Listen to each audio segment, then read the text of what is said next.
and welcome back to Why This Film, the podcast where we reach back into your childhood, pluck out a movie, give it a rewatch, and have a chat about it. I'm Emily Slade, and welcome back. You watched it so many times before, and now you're gonna watch it again. But it's been so many years since you last saw it, and now you show it to your friends, and they're like, "What? What am I watching? Why this? What is What? this? Why? Why this film?" And I'm joined this week by Miss Sips from the What Size Drink podcast. Hello. Hi, how are you? How are you? I'm so sorry. I'd written down the name of your podcast. I was like, where is it? Oh my God. What? Oh, and Don't worry. It's a handful. Trust me, it's a big handful to say sometimes. Even when I'm recording, I'm all like, wow, I have a lot to say in this case. So. It's brilliant. Tell us quickly how you came up with that name. What is your podcast? Definitely. So my friend actually, it's Chloe, and she's actually been on the show a couple times, believe it or not. And we worked together at the time, and I used to give her my movie reviews, the drink size. So if the larger the drink, I wasn't really anticipating it. The smaller the drink, I had big anticipations for it. So one day, I think one of the biggest time frames was Avengers Endgame was coming up. And I was all like, I'm going to bring a soda can into the theater because I don't want to miss it. Yeah. So, and she has been on her own route of creativity, and she listened to a lot of podcasts. At the time, I didn't listen to a lot, but now I'm crazy about them because I am a podcaster now. So, and we tried it one day. She's like, let's podcast and see how you like this. And from then, it's been a crazy ride. You can't see it. All these mixers and wow. It's crazy. So I am trying to be a full-time podcaster like everyone else in this world wants to be a full-time podcaster. And yeah, I'm working on rebranding right now. I know my fan base, the Sippers, are like, what's going on? You've been so quiet. Where are you? It's coming. It's coming. It's just when you have life and you're trying to do that at the same time. I'm not a slut. I'm telling you. So, yeah, that's exactly where I am right now. I am shifting gears. I'm trying to step outside the box. We kind of own it all in together. Yeah. Yes. Love it. Love it. It's a great podcast. Definitely check it out. Similar vibe to this one where it's just very sort of casual. Yeah. Looking, but it's so much fun. You're very funny. You are too. Right? I think I love how lax and great you are. I'm like, look at the same too, girl. I love it. And props to more movie-based female-run podcasts. Thank you. I'm glad that you said that because my rebranding is actually moving in that direction, more female-based, So, and it's not that don't like my male, actors, actresses. No. I mean, actors and directors and screenwriters, but still the females out to come up, it's, females in the future. So 100%. So I'm very excited because your chosen movie is E.T. the Extra Terrestrial, came out in 1982. And the IMDb breakdown, a troubled child summons the courage to help a friendly alien escape Earth and return to his home world. What's your relationship with E.T.? Well, when you first asked me, I was between this one and a couple other movies, and E.T. is just a stronghold. I remember when my mom, she introduced me to it because, of course, I was not born during the same time as it was being made, but I think what I liked about it is because I watched it as a kid, and you see this kid go through a divorce in the background, and he finds his little alien friend, and my parents went through a divorce too. However, I had my sister to rely on, but just to see that play out and how he relied so heavily on E.T. as a friend, it's the relationship that they build, and it's amazing over a short period of time. Yeah. Think about it. It's a short period of time that they're together. Yeah. You know? And of course, E.T., so, you know, he's extraterrestrial, so that also heightens the whole.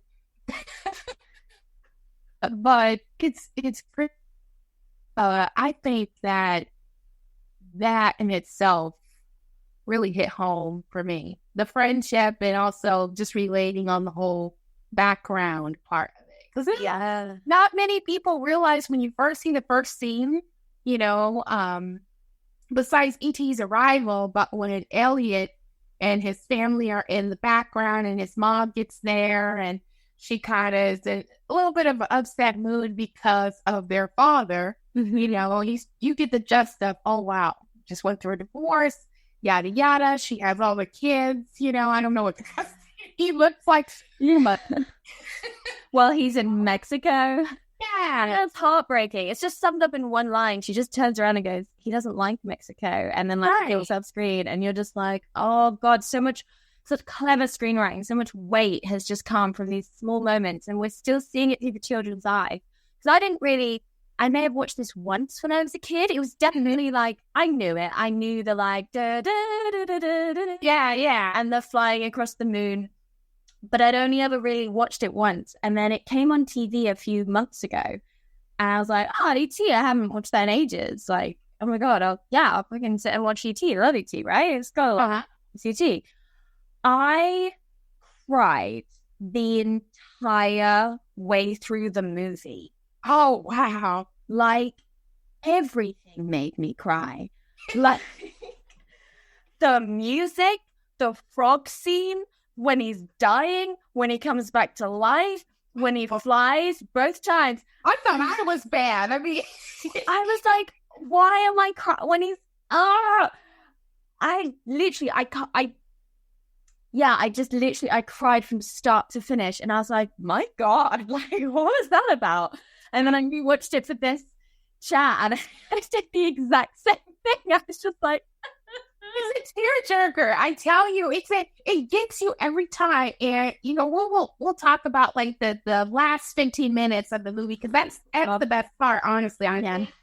But like the time frame as you go through it, it really pulls you in one thing after another. It's like, damn it, Steven Spielberg, why are you doing this?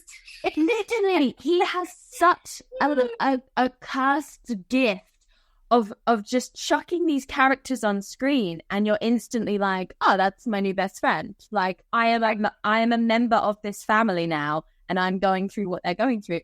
And very few movies have that instantaneous, like, it's so clever. And I was watching it and I was thinking a lot about Stranger Things, and I loved the first season. Oh, I love Stranger Things. I'm glad you brought that in. And obviously it draws a lot from E.T., among other things, obviously. And I was so happy to see this being homaged in this way.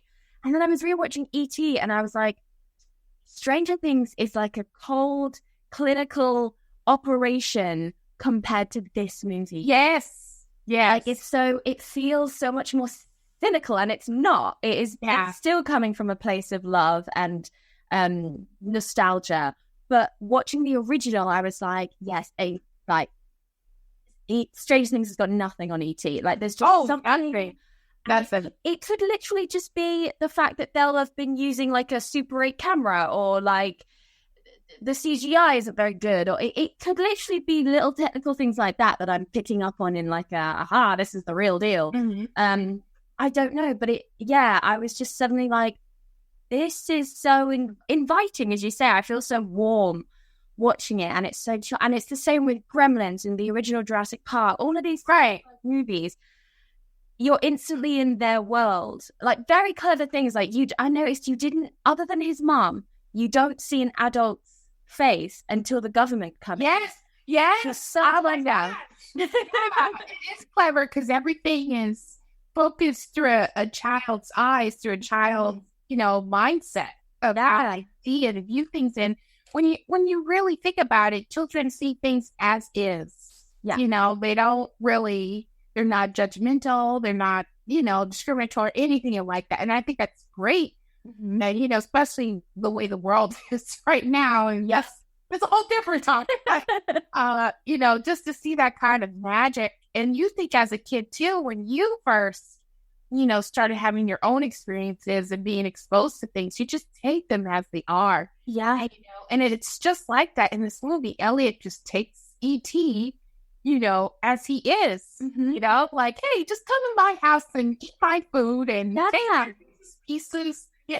And he like invited him like it was a sleepover, And then he's got a deeper understanding because he has that literal connection to him where they like, oh God, it's so good. Because they could have easily have done this without that, but because they did it, it's so much better. It like adds like 40% of the brilliance to the movie. Yes. And there was like a mysterious magic to it, everyone is very, I guess, has a little taboo topic of UFOs and ET, but Steven, as well as the cast too, made it seem like, wow, it's okay to be friends with aliens, like it's awesome, Yeah. It doesn't have to be so taboo as we think, and I think that plays a part into the whole kind of magical sense of the whole story playing out. Like, I think it's so cool. Yeah. So, yeah. And speaking of magical things or maybe even imaginary, a lot of people don't know that Steven Spielberg, when his parents got divorced, he had an imaginary friend. So that was a little bit of basis, for the screenwriting for this, and he worked with, I can't remember if she was a producer or also another screenwriter, but her name was Melissa Matheson, and he worked with her to get this screenplay going for E.T. So it's interesting how Steven draws from his own experience, and plays it out in here too, So that in itself, I think, is cool. It's so cool, and you can feel that. You can feel the solid foundations of this movie, and you can feel that they've come directly from the feet of Steven Spielberg. Like, that this movie was important to him. You know how much time and care was taken into every decision that was being made, and I think that's why it comes across as such a solid movie. I could probably watch this movie every single day. Like, I'm not even gonna lie. Gosh, thank you. Like, I actually have what is it? The ending theme by John Williams, like on my Spotify. I listen to it every day. It's 10 minutes and 2 seconds. Like, I know exactly what happens every single time. And people think I'm crazy. Some people are just listening to stuff, and here I am freaking out John Williams. And I'm like, yeah, man, and you have the images of what's happening, every scene, come matched so beautifully. And I always knew, like, John Williams is obviously amazing and he works really well with Steven Spielberg. Right. We all know that. And then it was when I was watching it literally just now, and the spaceship, the door goes up and the music's like, wham, and then the music just sort of like cuts.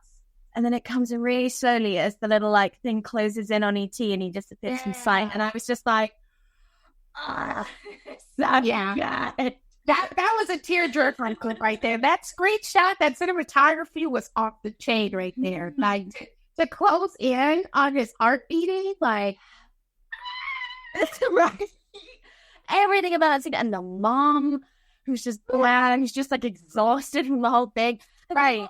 Probably my favorite character, that random dude that's just like, I've been waiting to see an alien since I was 10. Oh, yeah. Like, we're going to see this spaceship. And he's like, oh my God. And like gets in his car. And I'm like, yes! It's so good.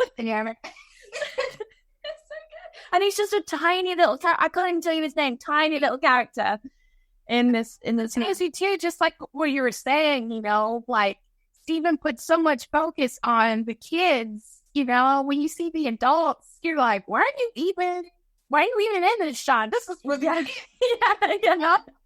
So, but no, I think that's great. Like, this movie, oh man, did you know that they actually were thinking of doing a sequel to this? Oh, God.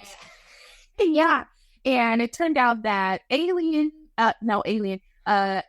was supposed to be kidnapped by some bad aliens, according to, I think it was Wikipedia around this line. And E.T., he was supposed to like phone E.T. to come save him. And it's like, can you really see E.T. in a phone with another alien? It's like a queen from Aliens. Like, yes, exactly. He would be murdered. He would be so murdered. Like, no way. No, stop. They totally scratched it because they were like, I don't think that's going to work out very well, you know? As you initially pointed out, very rightly so, this movie isn't about a kid and his alien friend. It's fundamentally about a kid going through a divorce. Yeah. All of Spielberg's movies aren't about what we think they're about. They're about community trying to save their property from like landowners. They're about like the question as to what we do with the scientific advances that are given to us. Like it's not just about the like surface level poster that we see, and that makes them so good, and that's what makes them so timeless. And I think the only worthy sequel for E.T. that we got, I don't know if you had it over in the US, you must have done, Sky over Christmas had Henry Thomas come back and reprise his role as Elliot in an advert, and E.T. came and met his now grown up family. I think it was perfect. That short little Christmas thing that I think over here they did with Xfinity, but that short little snippet was perfect. They did not need anything else. All we needed, like a little nod to it. And when it came on, I was like, and that was enough. Sorry, I'd done a whole movie, I would have been like, boom. No, I feel you on that. When I first saw it, I was like, is this what I think it is? Mm-hmm. And then when I was like, wait a minute. Oh my gosh. Like, it also meant that I was like, wait, why do I know that actor? That can't, is that right? Or Elliot? That's the same. Let me go Google him. And I'm like, fuck me, he's in like everything. It's Elliot from E.T. in Howling of Hill House. Like, what? Since when? Oh my God. Blew my mind.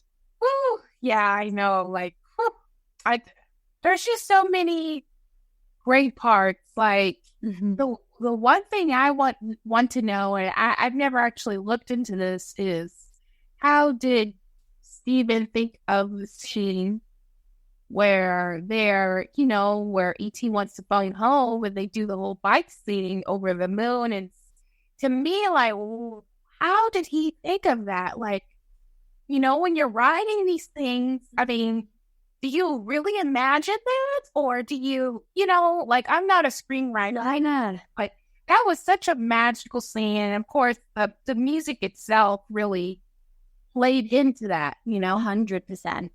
It's so interesting. Yeah. Like, was it that he was like, well, I know that I want them to fly.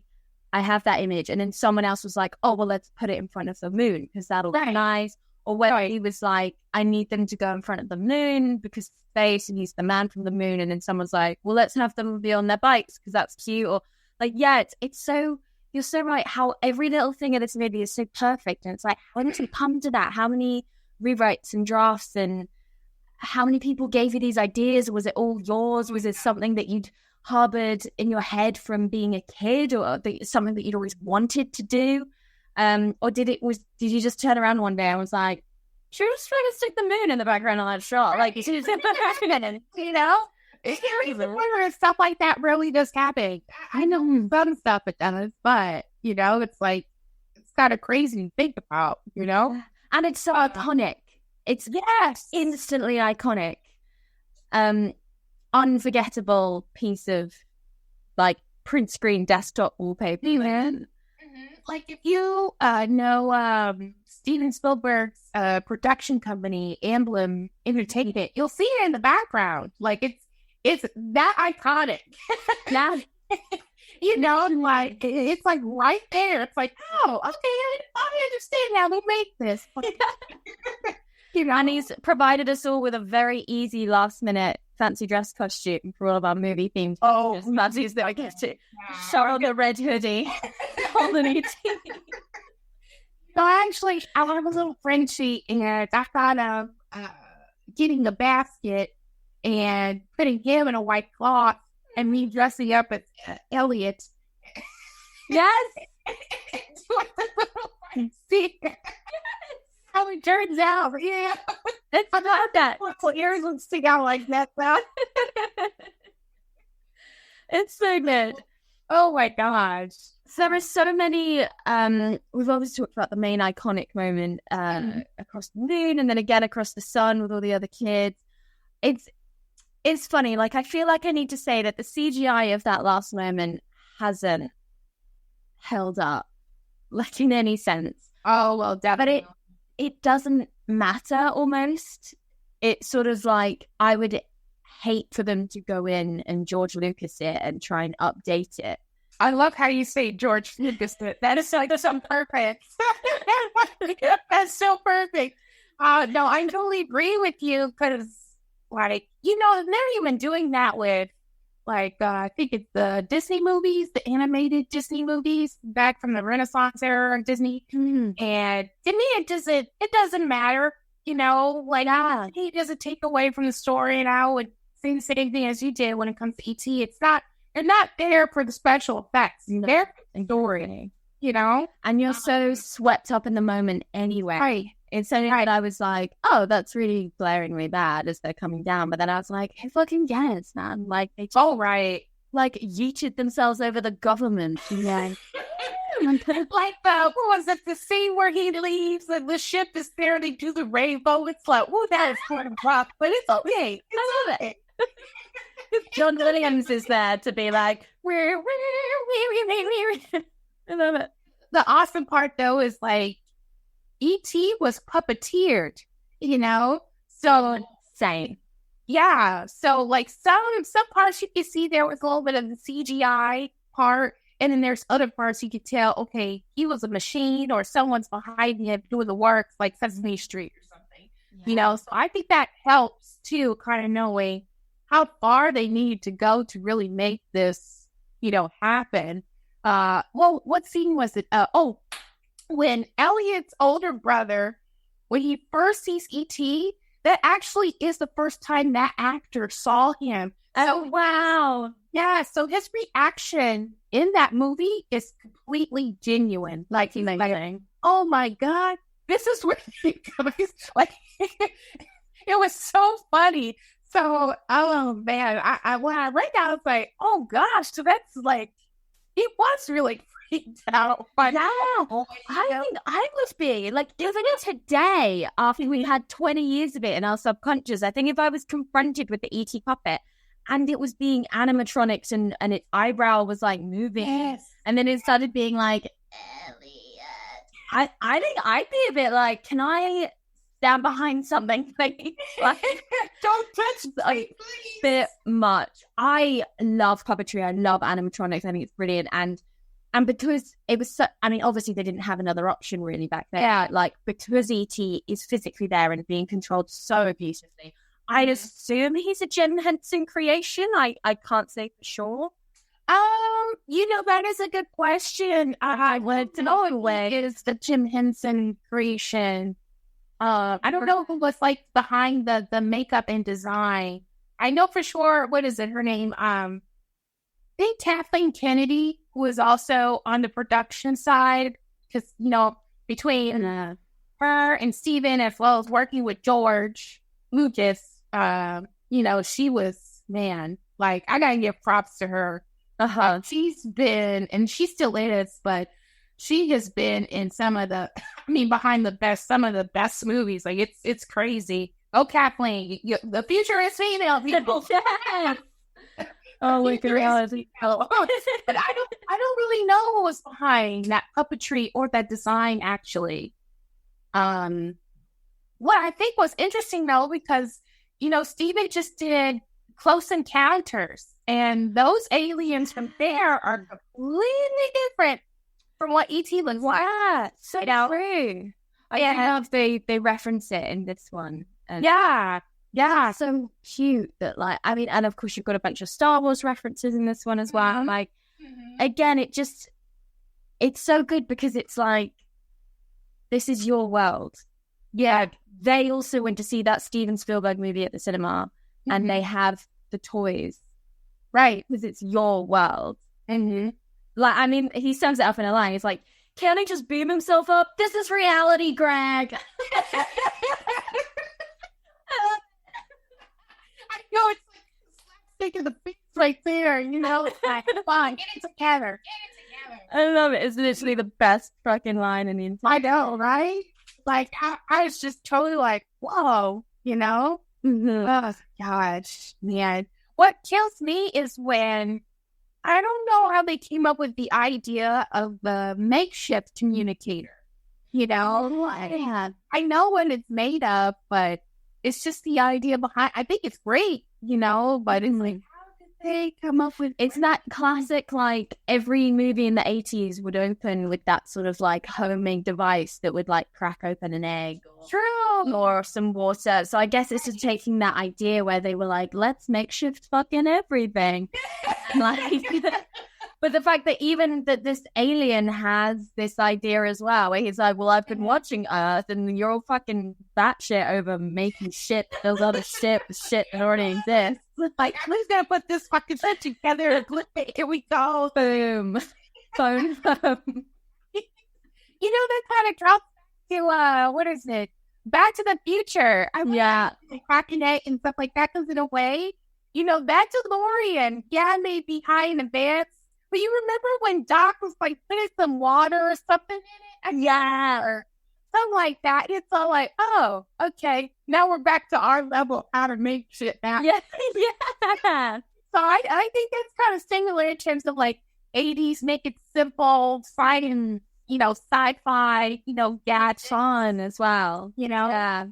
So, Nothing dangerous, nothing right. like, and I think that's why it's so nice having that character there when the government are like, oh, quick, a fucking alien, let's like do all of these fucking tests and shit. We can still have that adult figure that's like, this is so important to me because I love aliens and you have one here and please don't hurt him and we should maybe listen to the kid. And like, it really pushes that. He's very good at not just being like, all adults are pricks kind of thing. Which I think is important because otherwise you could possibly go forward in life. I mean, is this a movie that you watched frequently since being a kid and then like ongoing? Oh yeah. Like, I mean, like seeing it as a kid is magical. It still is. Mm-hmm. And I think my emotions are even more invested now. Yeah. Because I've seen how my life has played out. And in as an adult now, you wonder, how is Elliot's life going to play out after the divorce and then he met E.T. and E.T.'s gone? You know, as a kid, that I'm not saying that's completely traumatic, but that's life. But it's huge. Yeah. So it's still a tearjerker. Like, I know when you watch it, you already know what's happening and you know what's going to happen.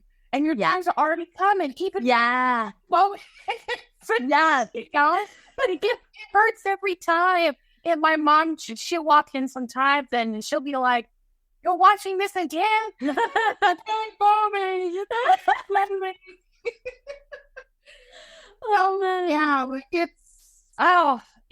As an adult, I still think it's fantastic. I can't wait to have kids and show them what they're missing. You know, I think it will last. It will 100% last the test of time, especially because there's nothing really problematic in it, and there's nothing really very dated in it. That it will be able to just be timeless in the best sense, and that's huge in this day and age.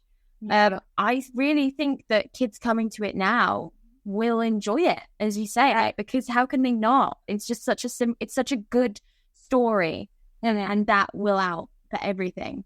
And I think also, like, it, you know, we've seen the alien movies where they turn on you, and when they, you know, like Alien, like no one wants to have something come out their chest and eat them later. You know, it's spit acid on them. You know, that in itself is fucking crazy. You know, it's just nice to have that one alien. And I know there's a couple others out there, but they're not as good. Yeah. You know, that doesn't go after you or here to cut the throat. You know, like literally, like Predator. Yeah. So, like, it's nice to see that in a different light, too, you know, because everyone's all about, you know, probing and this and that. You know, they're going to come get us and extinct us, you know? So, it's nice to see it from a different perspective. You know? Definitely. And, of course, we have baby Drew Barrymore here. Yes. Little baby Drew Barrymore. Yes. Fabulous. I would die for Drew Barrymore. And the crazy part is when Steven, when he texted her, it was so funny because he already knew her and he already knew how she was. And he was thinking, you know what? She'd be perfect, you know, because like the way because he also had like I think a little brother or little sister too, that he used to like terrorize and stuff.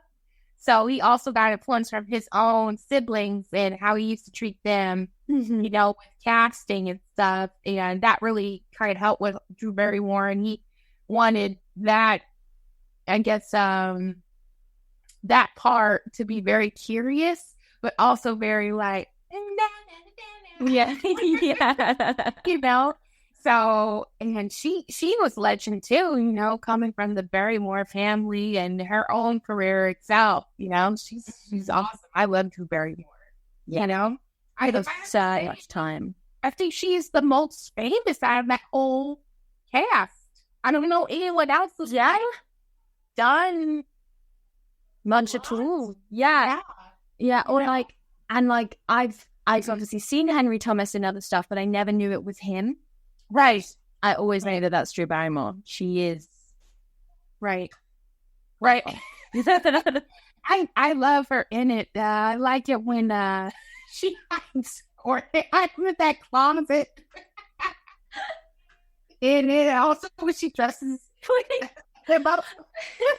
And he's like, oh God, what have you, Elliot? Okay. So, and he just takes it in his stride. He's like, I look great, Elliot. Right? That's good. Wondering where she was in that commercial. Like, I was hoping she would. Yeah, that would have been really cute. She'd like come around to visit or something. Right. That would. I mean, probably couldn't afford it. Let's be honest. You're right about that. We'll like Skype them or something. It's so cute. Like, now I'm going to watch the room. She's here too. That's such a good point. Next question. Right? Oh, man. And I have to talk about the scene where E.T. gets drunk AF in the house, and everything he's doing, Elliot's doing at school, which is a beautiful scene. And it rises up to this moment where all the frogs are running around. Right. Kind of great. And like the thing happens on the film, E.T.'s watching the film, and the actors are like doing this dramatic like grab from the dog, spin around, kiss her.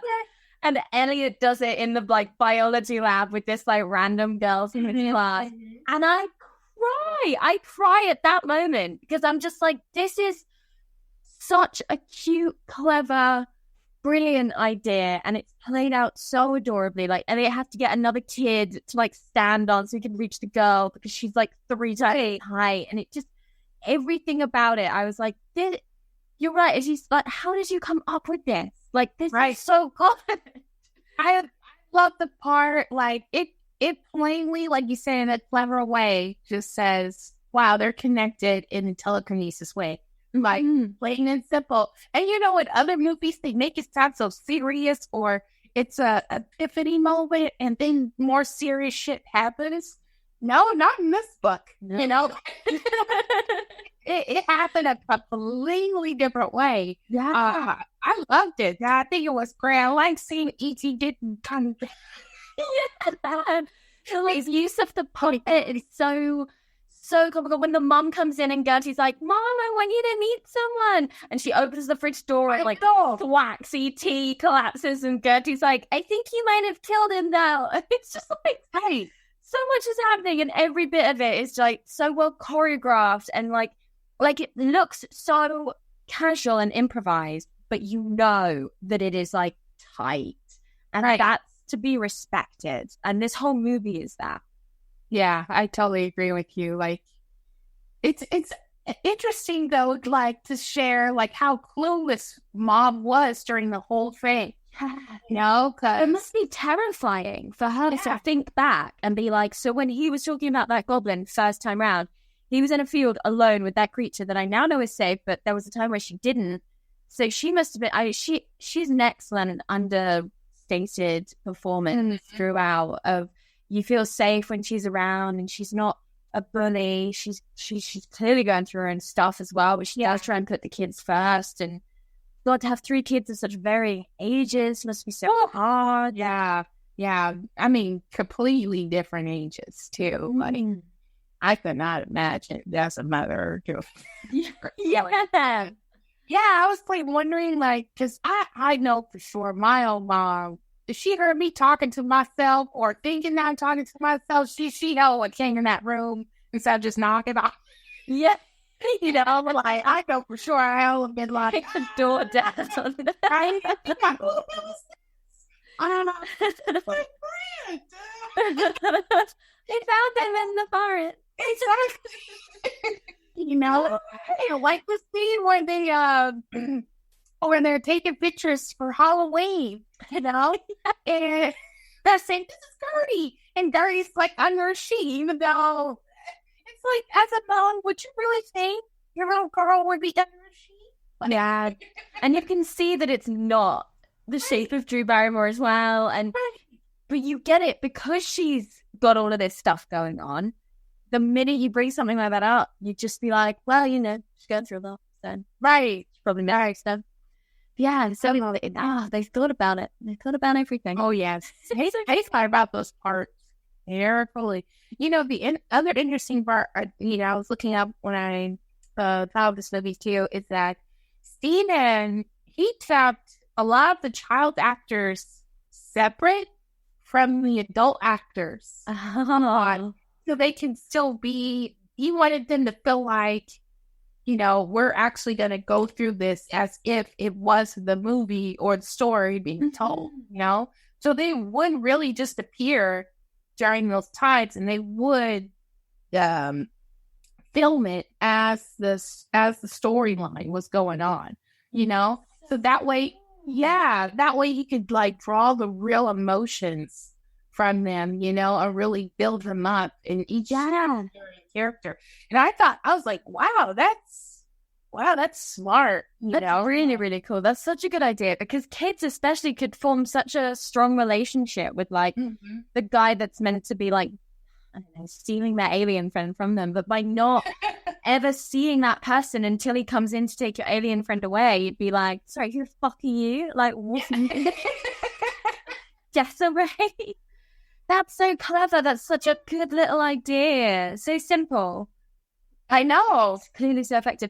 I do love that. You mentioned earlier about how, like, he saw E.T. for the first time in that scene. I really love that kind of thing. Like, in Alien, they didn't tell the cast that John Hurt's burst chest might have burst, and so all of their reactions are real.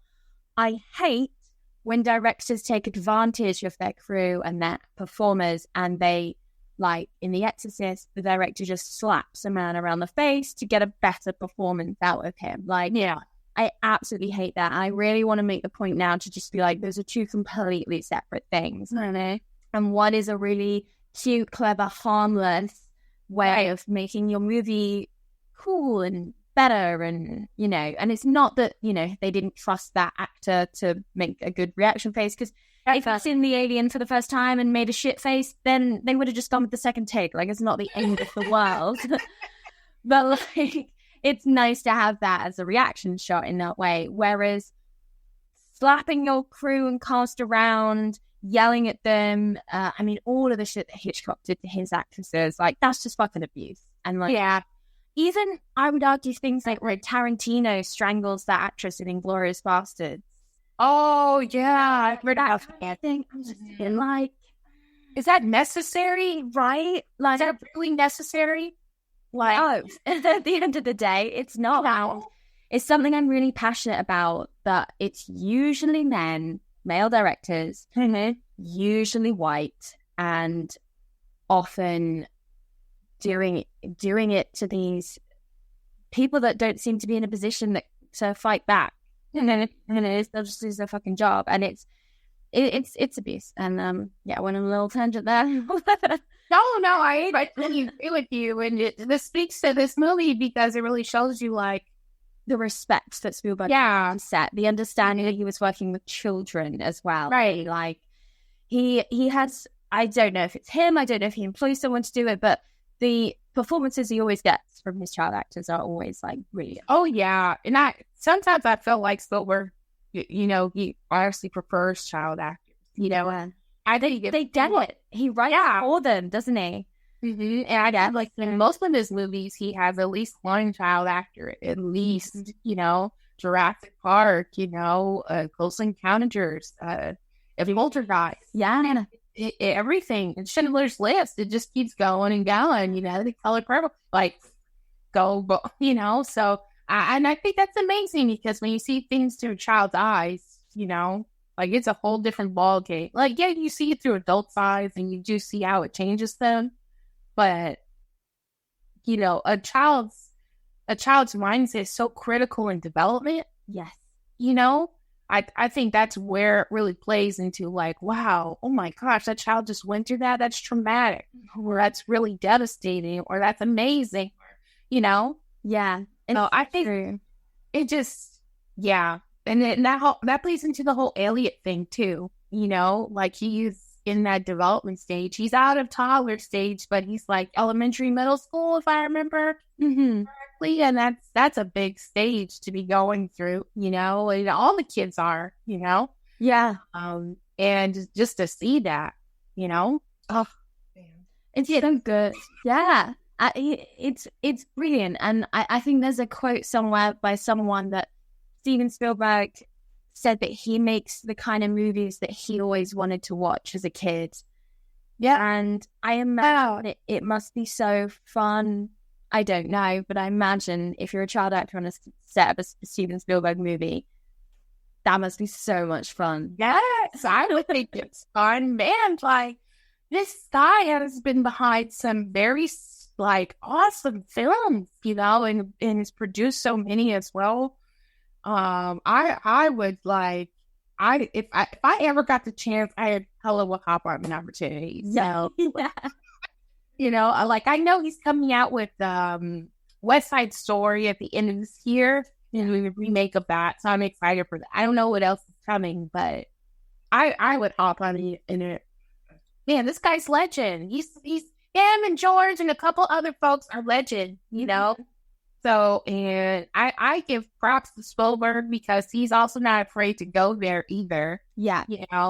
He's not afraid to go there. Even, this is more lighthearted than some of the other stuff that he's done, but he is not afraid to touch on, like, what you're saying. You do have the superficial story and then you have the underlying story of it all. For this, it is going through a divorce, and this is how it's playing out with his friend along the way with it, Yeah. And then you have, like, some deeper ones, like Schindler's List is, woo, like, that's all I have to say there, So, and I think it's awesome that he can go from the basic needs of humanity and what they're going through to even the worst aspect of humanity too. Definitely the worst. And then he also sheds light here, I'll transition a little bit more to we're getting to, like, climax part, like when Elliot, says E.T.'s out there, and, the brother goes and gets him, and, they're both stick together. And that just tells you right there how connected they are as friends.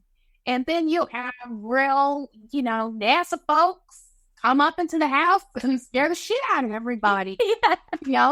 And how such an unnecessary entrance. Right. NASA and the government, per usual, and it kind of shows you like, oh, wow. Also, another underlining thing of, like you were saying, like how far we want to, take control of these scientific, discoveries, how much control are we can have over it, because it is typical for the government to come in at the right time when you're about to do something amazing, probably with your scientific discovery. It's like, oh, it's ours now. All right. This is us. Yeah.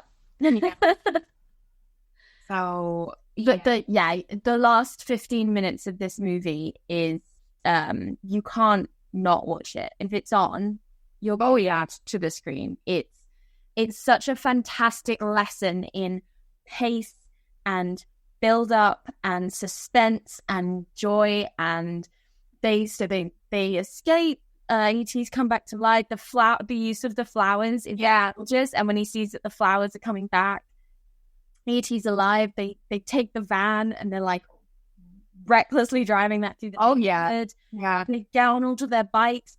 They're going, they think they've made it. It's so tense. They're going through their houses, and then the government piles on them. So E.T. just like, the line to the van. Here. And then the music comes in, and all the shot of the adults on the ground just like, yeah, I know. It's like, what is that? Like, no joke. Do you know that John Williams, he did that whole 15 minutes, Spielberg purposely filmed it perfectly to that music. Like, every scene perfectly, so it matched all the way through. And I was like, that is called being in sync with your work. Like, so in sync, like, it's unbelievable. Like, I feel that way about Christopher Nolan and I think it's Hans Zimmer. Zimmerman, yeah. I think I said his last name wrong, but their music is also in sync too. That's a good point.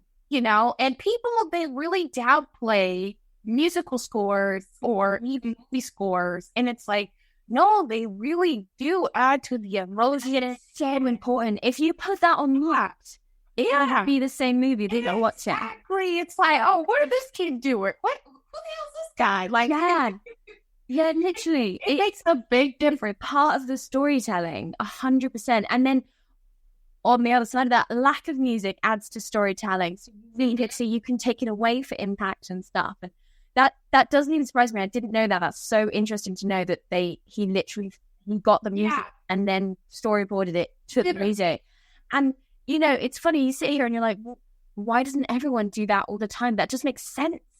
Right. Like, that's how obviously you make a brilliant movie instead of just like slapping the music on at the last minute.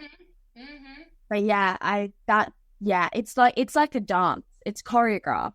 Oh yeah, it definitely is choreographed. Like, every scene is so uniquely just perfect.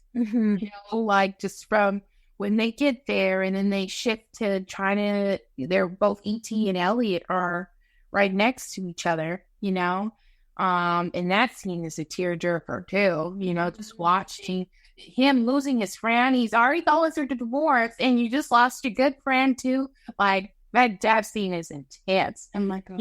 And then he survived, and it's just, your emotions are put at every point in second, so you're really in for the ride there. Like, yeah.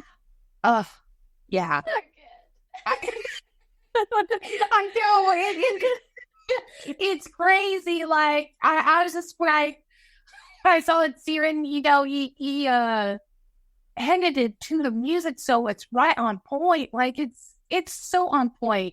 And I also love the fact that he has kids on bikes running away, because that's exactly what I would have done as a kid. If it was time to go, I would have fit the bike and go. And it's more realistic, that sense, versus like kids trying to drive a car. I mean, they did. Yeah, you didn't do it the whole way, Yeah. It was more realistic of kids trying to get away from something, Definitely. It just makes it more real for the experience. It's you as a moviegoer and a person just watching. it's just, Yeah. Sums it up. oh my God. So I think I'd be interested to know if anyone doesn't like this movie and why.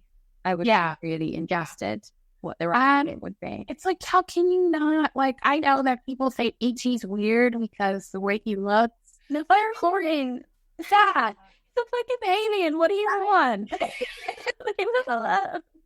Couple of dogs, short, stubby, and ugly looking, but he pieces and he hangs with folks. You know, like it's crazy. Like I just, you know, the crazy of the part is like it actually first premiered here in Houston in 1982. Yeah, H-Town, H-Town, Texas. And it first was previewed here, and that's when the reviews just took off like crazy, you know. And I don't make them like this anymore. They don't. It, you know, like even, you know, the top-notch Avengers, you know, that did have everyone hooked, and I know that's playing off comics, and I feel like that's a different realm. But you're right, like it just wasn't magical. It just felt like, wow, this is awesome to see this pulled together in such a way. This is a whole different ballgame because of storytelling, you know. Yeah. It's just so monumental, you know. That's I can't even, like, it is like my top movie. Like, people get so surprised when I am like, no, man. It's funny, isn't it? I guess because it's almost in our subconscious now that like E.T. is a good movie and everybody loves it. So when you hold it there, I guess my thing would be like, well, of course E.T. is my favorite movie because how could it not be? Like it's Right. like it's a perfect movie. Like Exactly. that doesn't count. Like Right. everybody loves E.T. Maybe that's it, but maybe also just because it's like, I mean, it's in all of us, isn't it? I think as well, I think it'd be hard to find someone that's never heard of E.T., that couldn't tell you, like, if you were like, E.T., what are you thinking? Someone would go, E.T. photo. Right. Like, another person would go like, oh, they fly over the moon. Like, everyone, even if you've never seen the movie, you know E.T. Exactly. Yeah. You know? You know, you're perfectly right on that. Yeah, like, how can you not know, you know? It's like sitting, I don't know who Harry Potter is, and it's like, whoa. Like, you do. I don't care if you've never read any of the books or seen any of these, you know who Harry Potter is. Like, Exactly. You know? Yeah, this movie, I just can't. I just can't, like, it's just such a awesome movie, and I'm so happy. I'm so happy it's, you know, like, not a lot of people know this, but when, you know, Star Wars came out, you know, like, first Star Wars, you know, and then when he puts this out, it surpassed Star Wars in the box office, you know? And then, you know, it was nominated for, I don't know how many BAFTAs it was nominated for, but Academy Awards, there was tons, and it won 4, but it didn't win Best Picture. And I can't remember who won that year, but the person who went up there to accept the award, he was like, you know, as much as I appreciate this award, I know E.T. deserves this because it was great storytelling and it was enhanced story. Oh gosh. I just, when you think of it, that's all you can do. It's just take it in. Yeah, it's impossible to articulate why this movie is so good. And even when you can articulate and break it down, it's still just something about the feeling of it. It's like a really comforting hug, this movie. Yeah. It's not too heavy, but it's not so light that it's forgettable. It's the perfect movie. And that's why Spielberg is where he is today, because he just makes fucking great movies. You can't say shit about his movies. Like, you genuinely can't. Don't ever come for Spielberg on my watch. I'm sure he'll be like, bro, I made what did you make? Yeah, literally. You know, like, what do you got? You know, everyone's got to like at least one Spielberg movie because he's covered all genres. Yeah. He's covered everything. His catalog. Oh man, it's ridiculous. Like, he's got a large catalog, really large one. But that between the I think it was the 80s to the early 90s, that was his prime.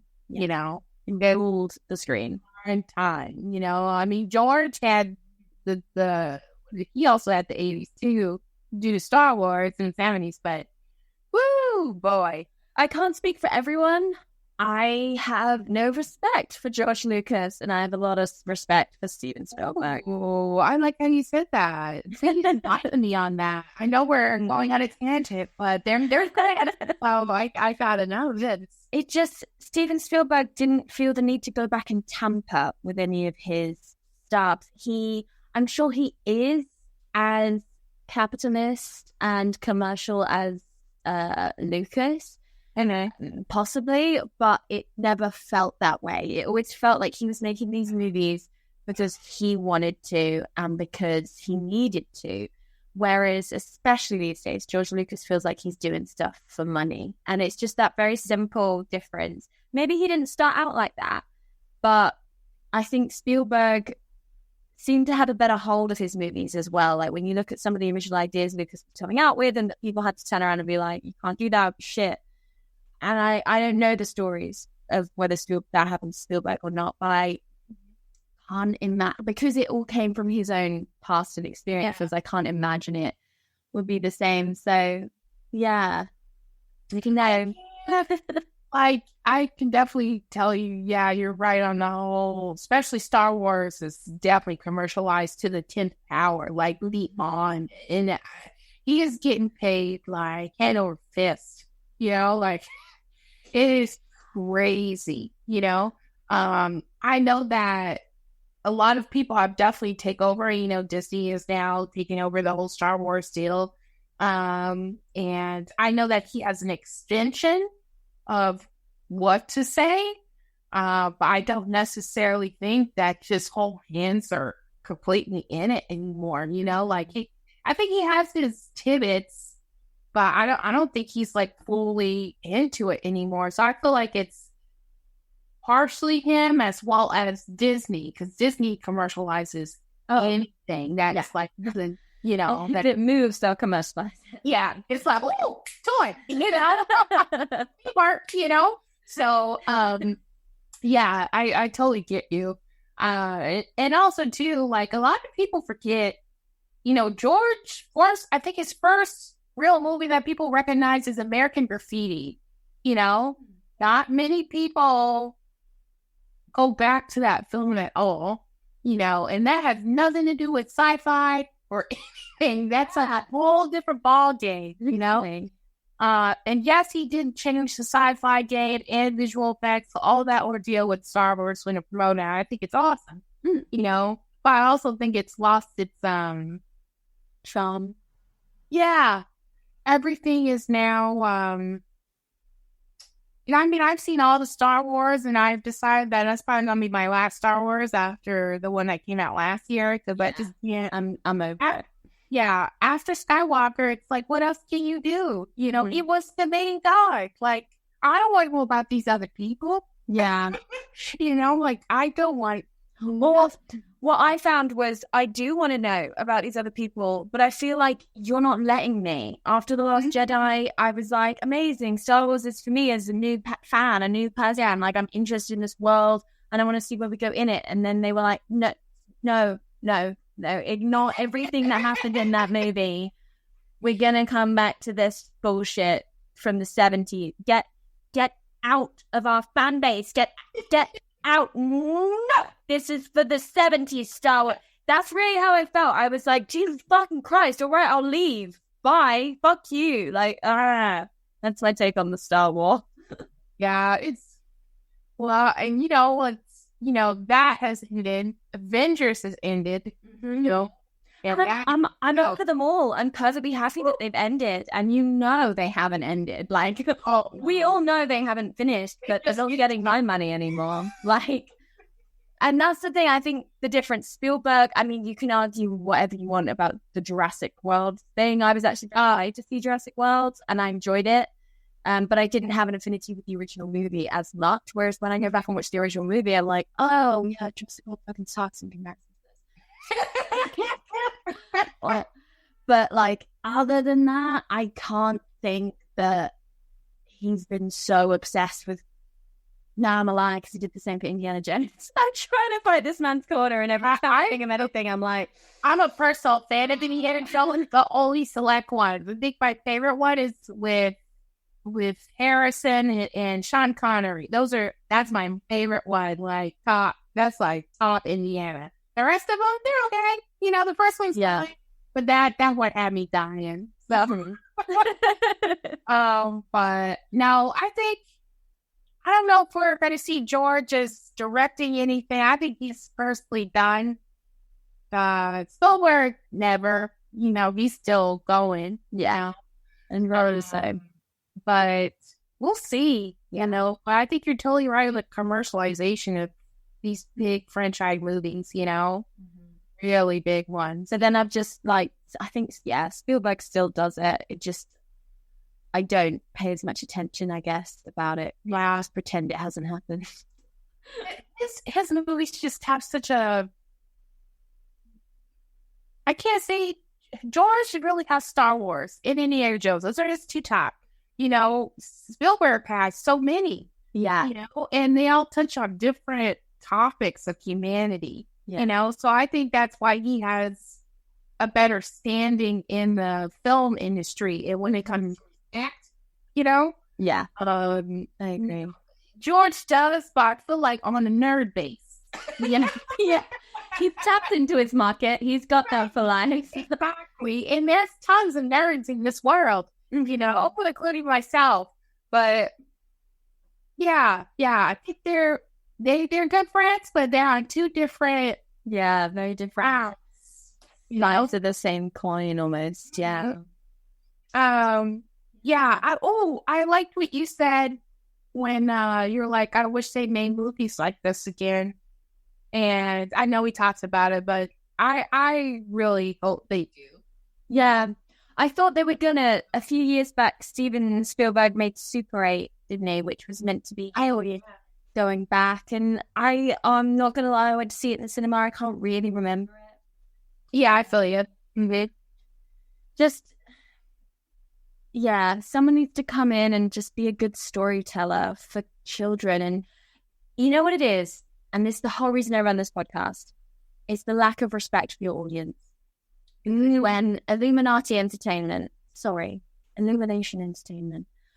come out with their ugly bullshit movies that treat kids like fucking morons and mainly appeal to like 50-year-old adults so they can share minion memes on Facebook. That's not treating your audience with respect. Steven Spielberg takes these heavy topics and covers them in fun stuff, and it's a clever movie, and like, kids aren't fucking stupid. And stop treating them like they are. Stop giving them chewing gum for the eyes, where you could give them a 3-course meal. And they might not like all of it, but when they grow up, they'll start eating more, and they can go back to it. And you can still make toys out of good movies, okay? That is fine. Yeah, you're so right. I mean, especially with the way technology is, kids have more access to things than we did back in the day, you know? So, and that really changes the way someone consumes information and media and everything, you know? So I love how you chewing gum for the eye. I love it. It's so insulting whenever I see a poster for some bullshit movie that's come out for children, and I'm just like, stop! Like, give them something to look forward to. That's a good one. It's expensive. Like, Come on. If they're paying £15 to be here, I mean, they won't because they're kids, but if they pay like £10 to be here, like, give them something that's worth that. Fuck you. And I know you only do it because you can. It's annoying. You're funny. Oh my gosh. Oh, Emily, I had a great time. Yeah, thank you so much. Where can we find your podcast? So it is on Spotify, and actually it just wrapped up. I did a last/bonus episode of the Oscars. And we just went through each category giving our predictions. And we also talked about the lack of inclusion and diversity. If you left one, and also did YouTube BAFTAs. We all know what hell happened to you, you know.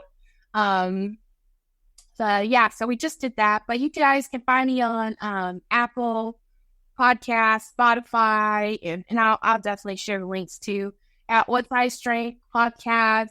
However, you might see some rebranding here very soon. So with a different name and tint. So excited for that. FYI. Yes. Yeah. But Emily, yes. Emily, you're great, man. You're awesome at this. Keep doing this. Please. We need some more like female movie driven podcasts. Like 100%.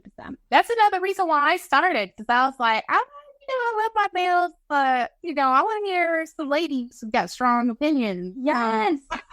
100%. I have all the opinions. Yes. I love it. Wow.